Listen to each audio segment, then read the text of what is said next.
Alors on a dit, on va reprendre le Tosfot de l'Issa Shifra et Noyachol. On a dit qu'un demi-esclave, un homme qui est demi-esclave et demi-libre, il ne peut pas épouser une servante. Alors regardez le Tosfot. On va reprendre les mots. Hier, je ne vous ai pas expliqué, j'ai introduit le Tosfot et il y avait du dérangement. Je veux que vous, quand on voit le Tosfot bien dedans, parce qu'il y a beaucoup de bases de halakha qu'on apprend de ces Tosfotim. L'Issa Shifra et Noyachol. Alors, Bet Amoud Bet, le Tosfot, qui commence les lignes larges. Umamzeret Loïsta. Il n'a pas le droit d'épouser une mamzer, même qu'en réalité, Afalgav de Eved Moutar de Mamzeret. Les filles chez Kadesh Veromed. Un mamzer, un Eved, il peut épouser une mamzeret. Il faut savoir que c'est écrit, l'interdit pour le mamzer, c'est de rentrer dans l'assemblée du Ham Israël, dans l'assemblée d'Hachem. Bikehal Adonai. Mamzerim et Avadim lo nikreu Kahal. Il ne s'appelle pas Kahal. Pourquoi il ne s'appelle pas Kahal? Kahal, c'est une commune. Un homme qui n'a pas de. Il n'a aucune racine. Il était esclave avant. Il a encore ses enfants de l'esclavage liés à lui. Donc, il peut épouser une mamzeret, tandis qu'un converti, c'est autre chose. Un converti n'a pas le droit. Keditnan, בפרק האומר, יכולים ממזרים להתאר. כיצד ממזר נושא שפחה? כיצד? ממזר נושא שפחה וצד חירות שרבה. Il dit, le mamzer, il peut épouser une servante. Quand il y avait quelqu'un qui est mamzer à Londres dans les années 75, j'ai entendu ça d'un grand ami Raham qui m'a raconté qu'il habitait à Londres. Il y avait un bachour yeshiva de la yeshiva de Getzed. Vous connaissez la yeshiva de Getzed? Et sa maman l'a eu en interdiction. C'est-à-dire l'enfant était mamzer. Et il était mamzer sûr à 100%. C'est-à-dire son père était en prison et la mère n'est pas partie le voir. Et elle a accouché. Elle a accouché avec un homme qu'elle a vécu avec lui. Donc il n'y avait aucune manière de l'autoriser. Et il vivait à la yeshiva. Et tout le monde savait qu'il était mamzer. Et le pauvre, il ne pouvait pas se marier. Et ils ont voulu lui autoriser. Comment maintenant? Maintenant, la Gemara dit, comment on autorise un homme comme ça? Il épouse une servante. Une servante, elle n'a pas de... Même qu'elle est juive, elle doit faire son mikvé, par exemple. Elle ne peut pas être nida. Mais une servante, elle ne s'appelle pas Kahal Hashem. Alors, il va avec elle, il fait avec elle des enfants. Il attend que les enfants grandissent un peu. Quand elle ne peut plus avoir d'enfants, elle arrive à 45, elle a la ménopause. Là, qu'est-ce qu'il fait? Il la libère à elle et aux enfants. Les enfants, ils deviennent rétroactivement, même elles, deviennent juifs. Et là, ça a le même statut parce que les enfants, ils n'étaient pas juifs avant. Ils étaient serviteurs, esclaves. Et là, ils deviennent juifs. Et là, ça ne se transmet pas la même zéroute. Comme ça, la Gemara, elle donne la solution. C'est quoi la servante? C'est quoi la servante aujourd'hui? Oh, il a fait. Alors, ça, c'est la Gemara, elle dit. Justement, la question, c'est quoi une servante aujourd'hui? Aujourd'hui, il n'y a pas. La loi interdit l'esclavage. En 75, il y avait encore 2 pays dans le monde, 70 ou 75, il y avait encore 2 pays dans le monde qui autorisaient l'esclavage. 1, l'Arabie Saoudite. 2, un autre pays en Afrique. Ce n'était pas encore interdit l'esclavage d'après la loi. Donc, ils lui ont dit d'aller là-bas.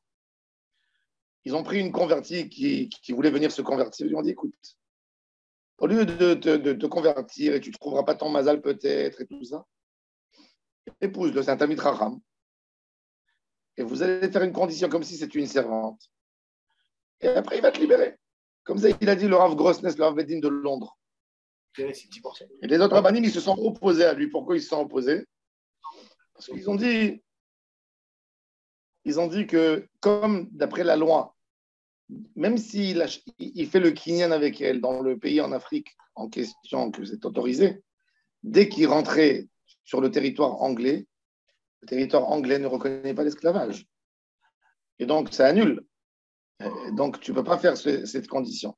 D'ailleurs, l'esclavage, il faut savoir, grâce à qui il y a plus d'esclaves dans le monde? Grâce à un juif. Tout le monde pense que c'est les Américains. C'est Moshe Montefiore, Zecher Tzadik Livracha, qui a commencé le débat contre l'esclavage.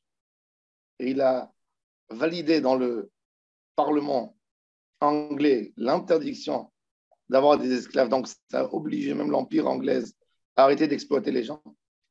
De là, c'est passé aux États-Unis, et ça a été voté aussi là-bas, l'interdiction d'esclavage, et de là-bas, ça s'est propagé dans le monde. Donc, cette force incroyable qu'il n'y a pas d'esclaves, c'est Baruch Hashem grâce à Montefiore. Je reviens à un autre sujet. Alors, il dit, OK, il peut épouser cette femme, ma baya. Alors, il répond tous dans la deuxième ligne des lignes larges, il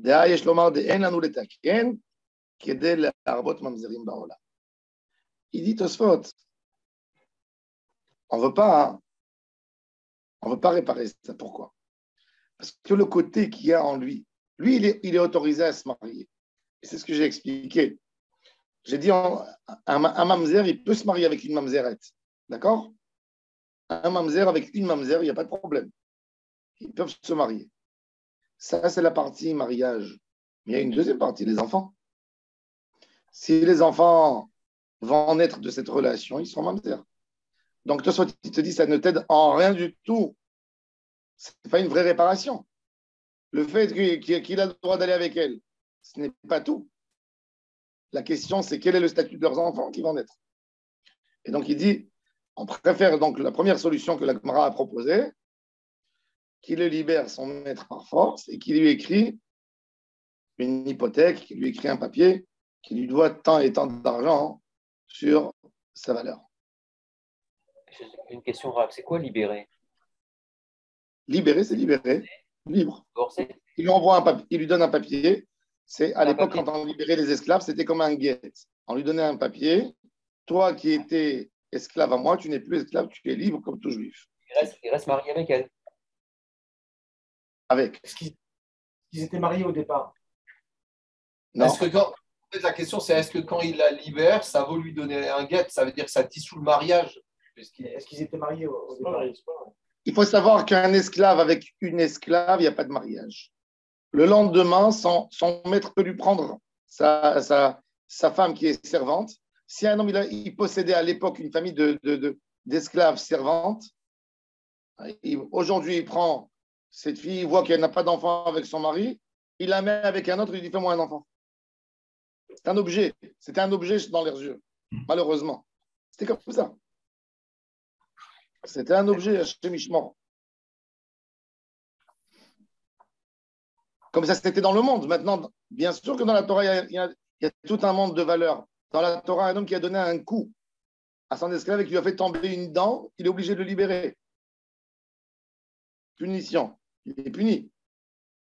Mais vous parlez de la réalité des choses, comment elle s'est passée comme ça. La réalité des choses, c'est qu'une famille de serviteurs esclaves, les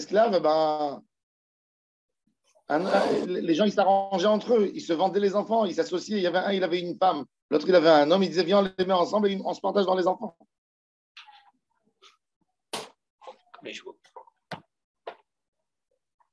On ne voudrait pas vivre dans un monde comme ça.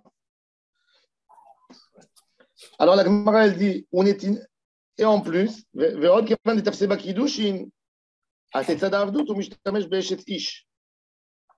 il dit, en plus, si des Kiddushin, il dit, Tosfot, il regarde ce monsieur, ce pauvre monsieur qui est devenu Khatsi Eved et Khatsi Ben Chorin. Il dit que son statut à lui, c'était deux hommes. Comme s'il y a deux hommes. Il y a un homme qui est la moitié libre, il y a un autre homme qui est esclave. Il dit, la femme qui va se marier avec lui, c'est comme un homme qui va se marier avec une femme qui est demi-mariée. Dans la théorie, même que ça n'existe pas. Une femme ne peut pas être mariée à deux hommes, d'accord? Mais c'est une moitié femme. Donc il dit, tu peux pas te marier. Un mariage, pour nous, c'est ou tout ou rien. Maintenant, Netina, c'est qui Netina? C'est les Givonim. Et troisième ligne de Tosfot. À l'époque de Yoshua Binoun, et même plus tard, il y avait des goïms qui ont fait croire au peuple juif qu'ils sont en train de les soutenir, et en fait, c'était des ennemis. Donc, ils les ont considérés comme des esclaves, et après, ils ont dit qu'ils ne veulent pas que ces hommes s'introduisent dans le Ham Israël, et ils ont dit de ne pas marier leurs enfants. Alors, il dit, c'est vrai qu'il peut l'épouser. D'après les mamzeret, unetina veshichur et mutarim lavose basé. De'avat pasat kiddushin, il y avait un kiddushin, il dit quand même, il y a le problème. Tzad avdut umishtamesh be'eshet ish. Inami netina asur betzad avdut. Il dit qu'une netina, elle ne peut pas se marier avec un serviteur, d'après le deuxième tirou du Tosot. Pourquoi? Parce que le Eved, il a un côté kadosh en lui. Les netinim, ils ont une xéra de David Amelech de ne pas pouvoir les épouser. Et donc, dans son côté qui est kadosh, parce qu'il est Khatsi Eved, Khatsi Ben Chorim, il ne peut pas l'épouser. Pourquoi il est moutard dans une mamzeret? Que parce que de l'homme Kaal. Mishum de l'homme Kaal, Mouzar Belav de l'Oye Kadesh. Parce que tout ce qui n'est pas Kahal, il y a une interdiction de l'Oye Kadesh. C'est-à-dire, toute femme qui est interdite pour lui à se marier, s'il se marie avec elle, c'est comme s'il se prostituait. Bon. Maintenant, il pose une deuxième question. Et là, on rentre dans une grande des règles. On a parlé de ça hier avec. Il y a David qui a relevé le point. On a une mitzvah assez et une mitzvah lota assez. Mitzvah passif et mitzvah actif. On a dit qu'une mitzvah active, c'est beaucoup plus fort qu'une mitzvah passive, n'est-ce pas? C'est-à-dire, si j'ai en une action, je fais une mitzvah et en même temps je fais une avéra. Je mets un talit et le talit, il est tissé en laine et en lin. Donc, je fais une mitzvah de titit, du talit, et en même temps, je fais une avéra. De sha'atnez, je porte de la laine et du lin. Est-ce que c'est admis? Est-ce que c'est pas admis? La Gemara, elle dit, s'il n'y a qu'une mitzvah passive et une mitzvah active, et ce n'est pas une mitzvah passive qui est contre une mitzvah active et passive. Mais c'est-à-dire, je parle actif-passif, c'est tout. Là, j'ai le droit. Je fais la mitzvah active, même si je transgresse la mitzvah passive. Un exemple, d'enlever le propus de l'enfant, 8e jour, il y a une tache de lèpre là-dessus. On n'a pas le droit de toucher un bouton de lèpre, parce que c'est un signe du ciel. Si je fais la mitzvah de la Brit Mila en même temps, je l'enlève, pas de problème. Ça s'appelle Aase Doré Lotase. D'accord? Tosot Idveim, Tomavel était Aase. Dès la chevet des Tsaravelit Relav de l'Oye Kadesh, Bishomar. Il dit Tosot, non. Deux réponses pourquoi on ne le fait pas. Une, c'est halakha, c'est qu'une halakha de a posteriori et pas d'a priori. C'est-à-dire, quand tu étais déjà marié, tu as un problème, là tu autorises. Mais là, celui-là, j'ai une autre option. Quelle est la deuxième option? D'obliger son maître de le libérer. Et ça, c'est faisable. Donc, pourquoi tu veux que je lui autorise à faire une avéra? Ça, c'est le premier tiroutz. Le deuxième tiroutz, c'est le vrai. Soit il nous donne une règle extraordinaire. Je donne un exemple. Il y a M. Cohen, d'accord? M. Cohen, il a un frère. Son frère, il a épousé une femme qui était divorcée. Une avéra, il a fait une avéra. Il a fait une avéra, il a épousé une divorcée. Et le frère est mort sans avoir d'enfant avec elle, avec cette femme. On est bien d'accord que même que le frère était marié en interdiction, le mariage est valable, n'est-ce pas? Un Cohen qui épouse une divorcée, est-ce qu'il a fait une avéra? Est-ce qu'il doit lui donner le guet s'il veut se séparer d'elle? Oui ou non? Uriel, oui ou non? Oui, il doit lui donner, bien sûr. Pourquoi il doit lui donner? Parce que le mariage est valide. Lui, il a fait un verra pour lui, mais il est devenu halal, mais le mariage tient. Bravo, Rabbi Yaakov. Alors maintenant, Rabbi Yaakov, je te pose une deuxième question. Il Et a marié. un homme qui s'est marié, lo alechem, lo alenu, lo ala aף אחד מישראל, il s'est marié avec sa sœur. Le mariage, il est valable ou il est pas Non, valable? là, il a ouvert sur un Mamar de la Torah. Sur les deux. Non, là c'est assourd. Le mariage ne tient pas. C'est comme quelqu'un qui fait un éder sur quelque chose que la Torah interdit. Alors rappelez-vous, quand le mariage, il a que un interdit de la Torah, un interdit, il ne rentre pas dans le cadre des harayot qui sont mentionnés dans Parashat Kedoshim. Le mariage attrape et il faut donner un guet. D'accord? Et quand le mariage, il rentre dans un cas de Gilou Harayot, là, le mariage n'attrape pas. C'est comme, il y a un homme, il prend une femme mariée et il la marie, lui aussi. Elle est séparée de son mari, il dit, moi, je me suis marié avec elle. Oh. Elle n'est pas mariée. Pourquoi? Parce que c'est Harayot. Là, on parle de Issourim, un homme qui a épousé un Kohen, une divorcée, ou un Kohen Gadol qui a épousé une Almana. Donc, dans tous les cas, donc, si ce Kohen qui a épousé la divorcée, il a épousé une divorcée Be'avera, il est mort. Il n'a pas eu d'enfant avec elle. Et il y a le frère qui vient qui dit, j'ai la mitzvah de faire Yiboum. J'ai une mitzvah de faire Yiboum. Alors, la question fait, est-ce que ça repousse ou ça ne repousse pas? Alors, Tosfot, il nous dit une règle magnifique. C'est quoi la règle?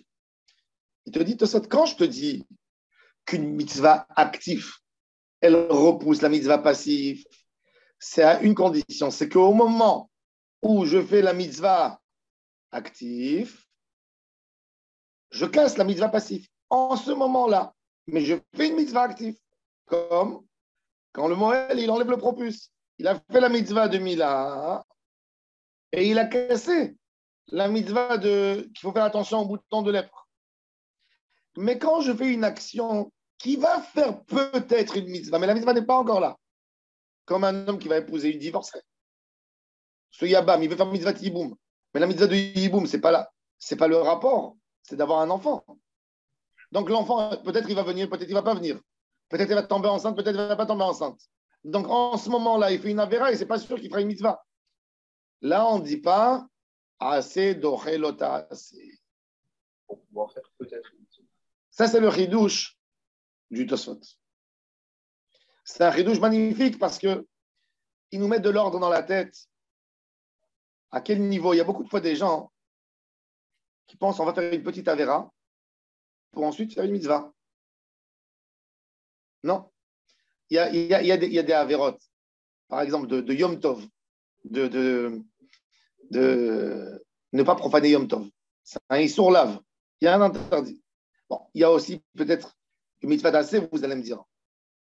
Ou il y a quelqu'un qui, en tous les cas, quelqu'un il veut transgresser une avéra pour faire une mitzvah.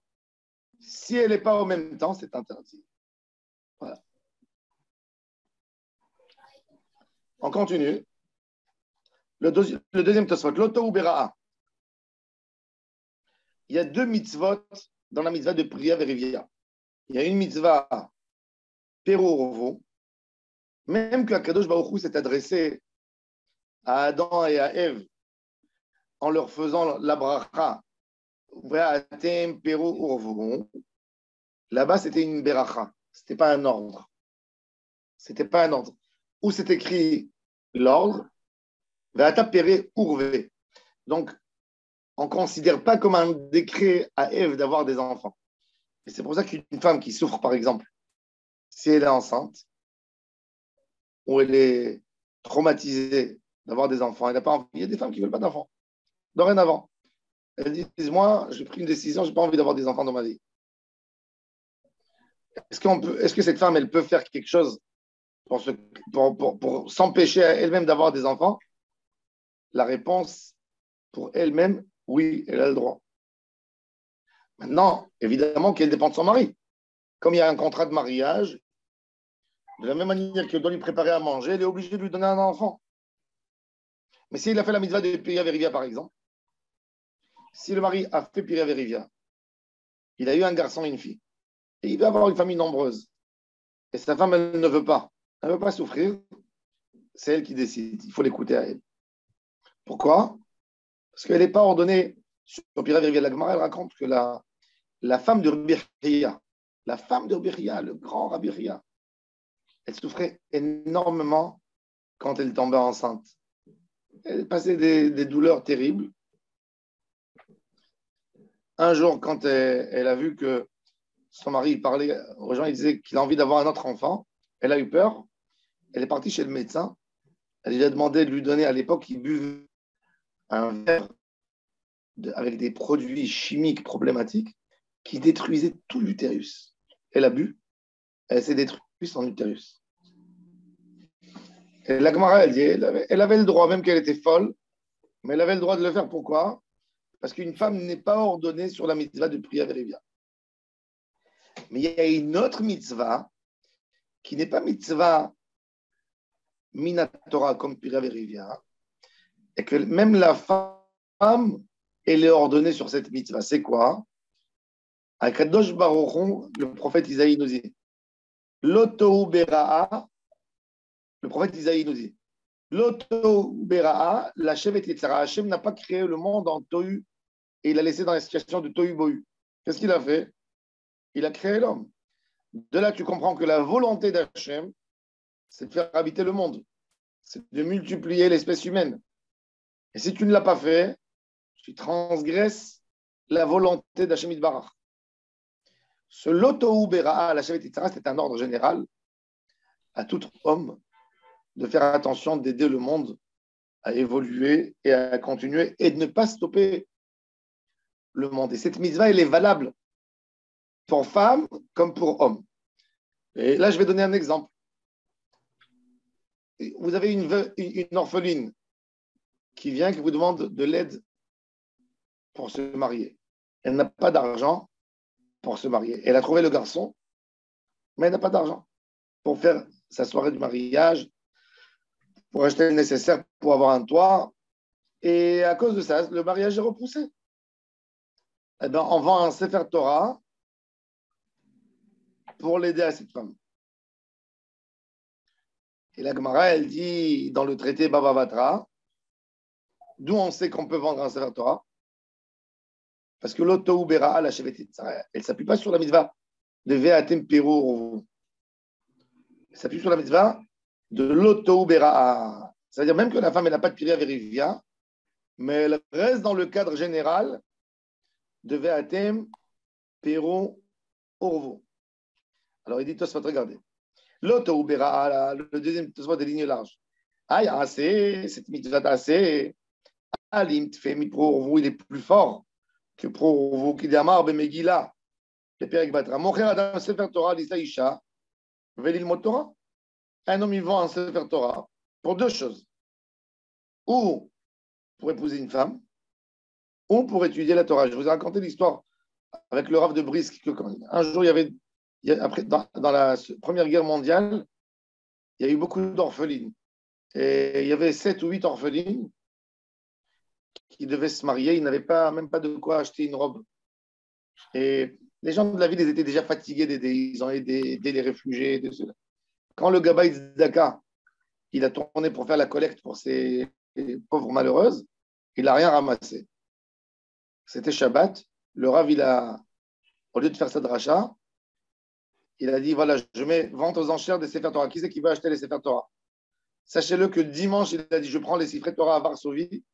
Tous les Sefer Torah de la communauté, je vais les vendre pour marier ces jeunes filles qui n'ont pas de comment se marier. Donc, vous avez intérêt, si vous ne voulez pas avoir honte quand on vend vos Sefer Torah, vous allez aider ces filles. Et évidemment, il a trouvé à les marier, mais il était sérieux. En vend un Sefer Torah. Alors, alors ils disent, alors pourquoi cette mitzvah tassée, elle est tellement forte, pourquoi elle n'est pas suffisante pour lui autoriser à se marier? Alors il dit, Viesh Mefarshim, Mishum de Eved, Lo Mifkid Apiria Verivia. Cette mitzvah de l'Otohu Bera'a, elle est sur un homme libre, pas sur un serviteur, parce qu'un serviteur, son fils, quelque part, ne s'adresse pas à lui, malheureusement. En Afrique, on a une Africaine, de qui il est ton fils? Elle ne sait pas. Dans les mondes à l'époque de l'esclavage, 2 ans, elle travaillait ici, 1 an, elle était là-bas. et ils étaient malheureux dans leur esclavage. Alors il dit, le Eved, il n'a pas accompli la mitzvah de Piriya Verivia. Et là, on vient sur une halakha intéressante. Vous savez qu'un serviteur, un esclave, qui a été libéré, qui a eu des enfants, il a eu des garçons, il a eu des filles dans l'époque de son esclavage. Et bien la Gemara dit qu'il est obligé d'avoir des enfants parce qu'il n'a pas accompli la mitzvah, parce qu'il n'a pas eu des enfants libres. Ce ne sont pas des enfants.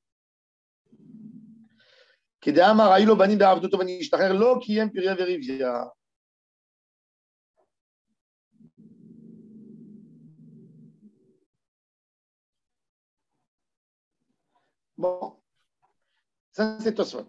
Le Tosfot, c'est son analyse d'après le Talmud de Babel. Mais le Tosfot nous dit que le Talmud de Jérusalem n'est pas d'accord avec cette opinion. Qu'est-ce qu'il nous dit le Talmud de Jérusalem? Le Talmud de Jérusalem, il nous dit, il parle du sujet dans Maseret Moed Katan. Qui c'est qui a le droit d'épouser une femme pendant Chol HaMoed? On a dit qu'un homme libre n'a pas le droit d'épouser une femme pendant Chol HaMoed. Pourquoi? Parce que Vesamach Taber Hagecha, Velo Biishtecha. En Me'arvin Simcha Besimcha. On ne mélange pas une joie avec une autre joie. Alors il dit Tosfot, il dit dans Maseret Moed Katan, il est écrit comme ça. Est-ce qu'un esclave, il peut épouser une femme dans la fête? Amar Leoun, il leur a dit, Rabbi Shimon, Nishme'un min haden matnitin. On peut l'étudier de notre Mishnah à nous. Yevatel, velolo nivra olam el abivit pira verivia. Amar Shimon bar Abba mishum Rabbi Yochanan. Kol shu metzuval pira verivia lo yisa isha b'moed. Tout celui qui est ordonné sur pira verivia, il ne peut pas épouser une femme dans la fête.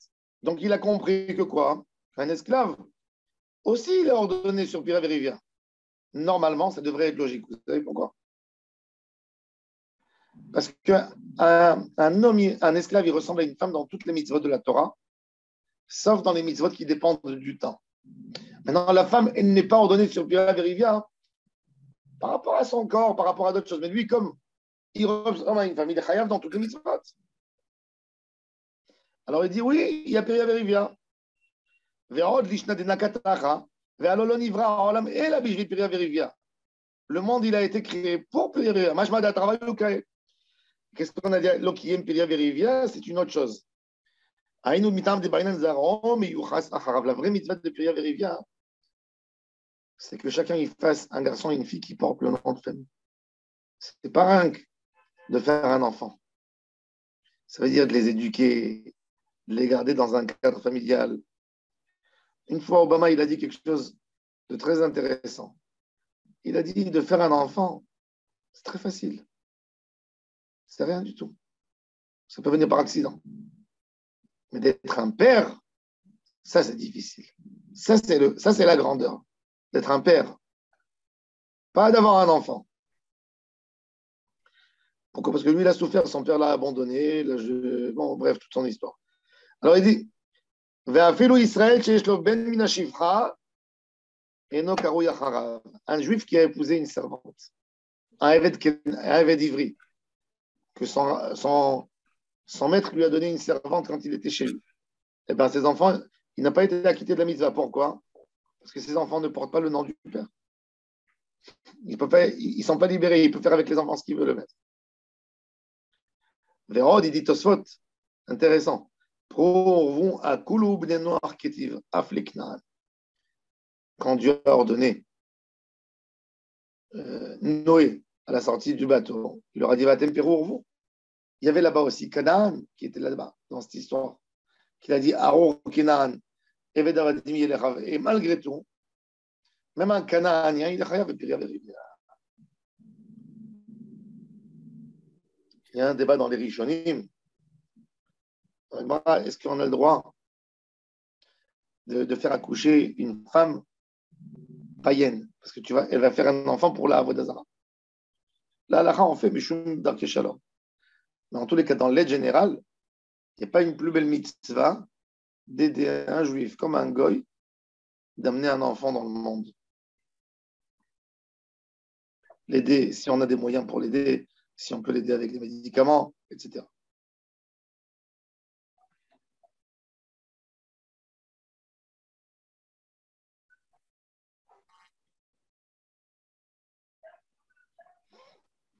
La Gemara maintenant elle dit une autre chose. Vous savez que un homme qui possède un esclave,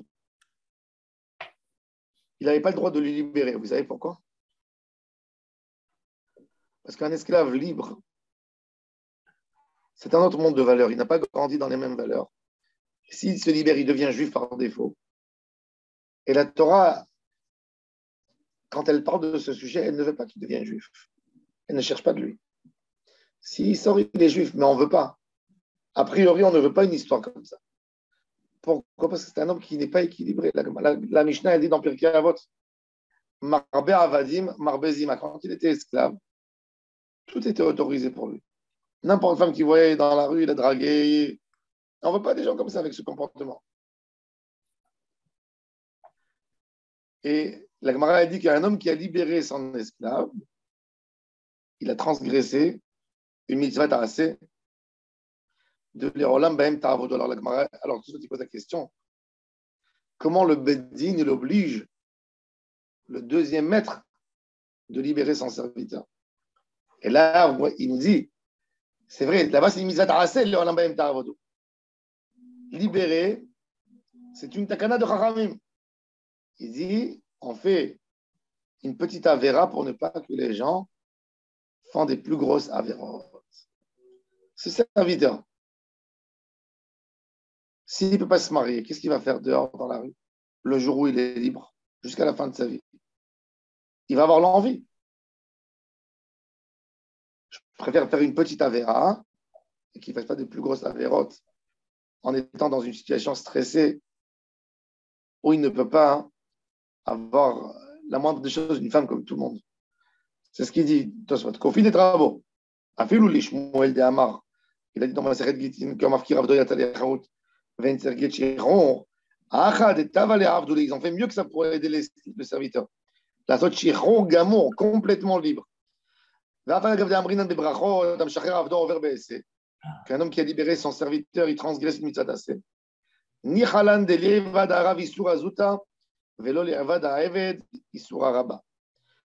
préfère que le maître il fasse une petite avéra et que son serviteur ne fasse pas une grosse avéra.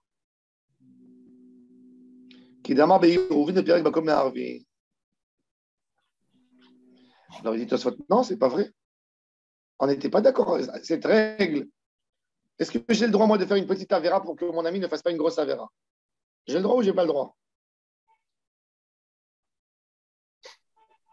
Hein? Normalement, non. Un vara goret mitzvah, ça sourd. Par exemple, je vous pose une question.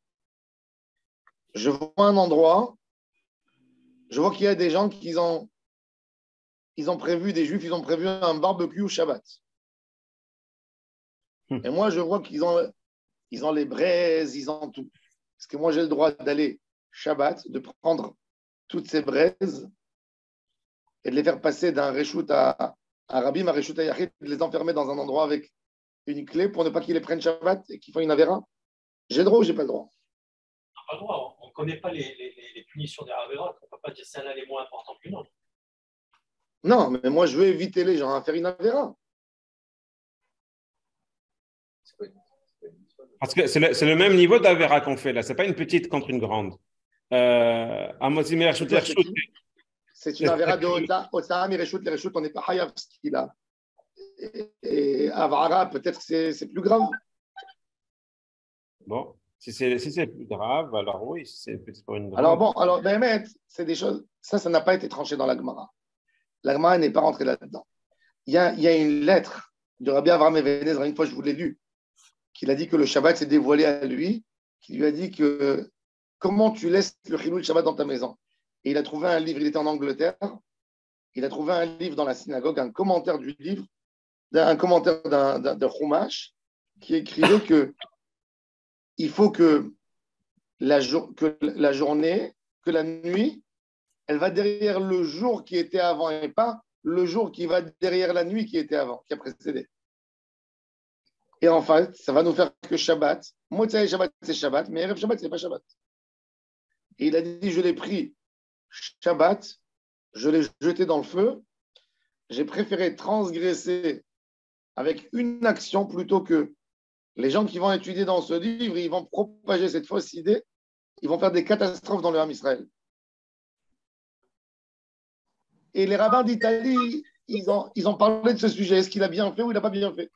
Parce qu'il a fait une avéra quand même, Shabbat, de brûler un livre. Bon. Alors, la Gemara dans Maseret Shabbat, il y a des cas dans la Gemara quand on voit que c'est admis. Comme dans Maseret Hirouv, on fait un petit histoire de Hirouv. On répare le Hirouv si les gens ils ne savaient pas qu'il y avait un problème de Hirouv. Donc, moi, je remets le fil en place. Je ne fais pas une melacha de Horaïta pour que le public qui ne savent pas, ils peuvent continuer à transporter Shabbat. Mais il y a des choses qu'on ne fait pas. Comme par exemple, quelqu'un qui a préparé, il avait une pâte avant Shabbat, il n'a pas eu le temps de la mettre au four. Qu'est-ce qu'il fait? Il ouvre le four, il met la pâte dans le four. Maintenant, il y a son fils qui veut lui éviter à faire une avéra. Il ouvre le four, il tire la pâte tant qu'il y a les pâtes et il la jette à la poubelle pour qu'elle ne cuise pas et qu'il y a du pain qui se fait. S'il y a du pain, le père, il est chayav ce qu'il a. Alors la Gemara, elle dit, quand il y a quelqu'un qui vient me poser la question au Rav, est-ce que j'ai le droit de retirer le pain? Il lui dit, non, tu ne retires pas. Et il dit, pourquoi tu fais ça? Pourquoi tu ne retires pas? Il dit, là-bas, c'est autre chose. Là-bas, le père a fait avec volonté la Avera. Je n'ai pas une mitzvah d'aider quelqu'un qui a fait avec volonté une Avera. Je n'ai pas une mitzvah de l'aider. C'est ce qu'il nous dit Tosfot. Ça, c'est le Tosfot de Kofin et Trabo. Teda, il dit la preuve. Et il dit, par contre, quand c'est un cas d'a posteriori, je suis obligé à l'aider à faire une petite Avera pour aider l'autre à faire une mitzvah. Comment il donne que ce soit un exemple simple, quoi. Il dit après le Korban Pessah, oui. Après le Korban Pessah, on n'a pas le droit de rien sacrifier au Beth Amikdash. Et vient un monsieur au Beth Amikdash, il tape à la porte, il dit qu'il était impur et qu'il a oublié d'amener. Il y a des impuretés qui demandent à amener un korban, une kapara pour pouvoir manger. Et la kapara, elle l'empêche de manger Bekdusha. Le Kohen, il va égorger, il va transgresser cette mitzvah d'assez de ne rien amener après le korban atamid. Pourquoi? Pour aider ce juif de pouvoir manger son korban Pessah. Donc tu vois que quoi? Qu'un homme a le droit de faire une avera pour sauver son ami d'une plus grande avéra encore. D'une plus grande avéra. C'est halakha. Pardon? Et la réponse pour le barbecue, alors? Parce qu'il y en a peut-être qui... La réponse pour le barbecue, Shabbat. La réponse pour le barbecue. Ah oui. Quelle réponse? Qu'est-ce que tu expliques? Vas-y. On ne peut pas savoir s'ils le savent ou ils ne le savent pas. Avoir fait une... Peut-être c'est volontaire, peut-être qu'ils ne connaissent pas l'importance. Alors, est-ce qu'on l'enlève? Est-ce qu'on l'enlève pas? Ah, il a fait Méod. Bravo. Bravo. Bravo. C'est pour ça que je dis que le sujet n'est pas décidé. C'est-à-dire dans tout endroit, selon l'endroit. Il y a 20 ans, plus de 20 ans, 25 ans, j'étais rabbin à Ramleh. Là-bas, il y a des Bouharim. Chez eux, il y a 2 mitzvot qui ne transgressent jamais. La Brit Mila et l'enterrement. Ils vont venir pour une Brit Mila de Kiryat Shmona à Eilat. Et le problème, on a eu, c'est que Shabbat, il y a quelqu'un qui a eu un enfant, un homme qui venait de faire tchouva, il me dit, Rav, si je fais ma Brit Mila à Shabbat, du fils, il me dit, ils vont venir 200 personnes de tout Israël avec des voitures. Qu'est-ce que je fais? Je suis parti chez Rav Ovadia Yosef, et je lui ai posé la question. C'est une question lourde. Il m'a dit, c'est une des questions les plus dures qu'on m'a posées dans ma vie. Il m'a dit, il ne peut pas leur dire qu'il a une jaunisse, et après, il dit que l'enfant, il l'a guéri, on lui a fait quand même la circoncision. Je lui ai posé la question, il a dit, Hayav Mita, s'il fait ça. Ils vont le tuer. La famille, ils ne vont pas admettre. On a discuté. Finalement, le Rav m'a dit, si vous savez qu'il y a une si grande avéra de Chilul Shabbat qui va se faire, repoussez la Brit Mila dimanche. Et voilà, ça c'est un cas. Vous voyez, je vous ai donné un cas que le père, le rabbin, la communauté, il transgresse une mitzvah de faire la Brit Mila au 8e jour, pour épargner et sauver tout le monde d'une plus grosse avéra, qui est un Chilul Shabbat. Mais là, il transgresse pas un lave. C'est pas un lave. Naron, Emet. Non, c'est pas un lave, c'est un lave de karet. Non, mais c'est La Brit Mila. Pour ne pas casser un Chilul Shabbat, pour ne pas faire un méga Chilul Shabbat, on évite. Aujourd'hui, au consistoire à Paris, ils ont essayé de faire quelque chose comme ça. Qu'est-ce qu'ils ont fait? Quand j'étais avec le Rav Amar, les rabbins consistoriaux, ils ont dit au Rav Amar que les gens, ils viennent pour la bar mitzvah Shabbat dans les synagogues, dans la banlieue du consistoire. Ils viennent Shabbat, évidemment. Tout le monde vient en voiture. Ils ont demandé une autorisation spéciale, de leur autoriser à faire sortir un Sefer Torah dimanche et de repasser toutes les bar mitzvot au dimanche. Dimanche, ils vont faire la tefila, la prière. Ils vont monter à la Torah. Comme ça, ils évitent des chilul Shabbat dans les synagogues. C'est ce qu'ils avaient demandé au consistoire. Ils voulaient qu'on leur autorise à décaler toutes les bar mitzvot au dimanche. Intéressant, un point de vue intéressant. C'est passé?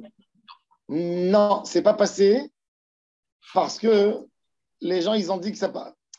Après, le Rav Amar, il a dit que lui, de sa part à lui, il ne voit pas pourquoi ne pas interdire. Pourquoi l'interdire? Mais ça ne passait pas par rapport à d'autres points de vue, d'autres rabbins qui ont dit que ça va déformer toute l'image. Ils ont dit que c'est vrai qu'il y a plein de Mechalel les Shabbat, mais au moins, ils savent c'est quoi Shabbat à la synagogue. Ils ont utilisé d'autres arguments. Mais dans l'idée, ils n'ont pas tort. Dans l'idée, ils n'ont pas tort. Parce qu'on fait une petite avéra pour éviter à faire une grande avéra.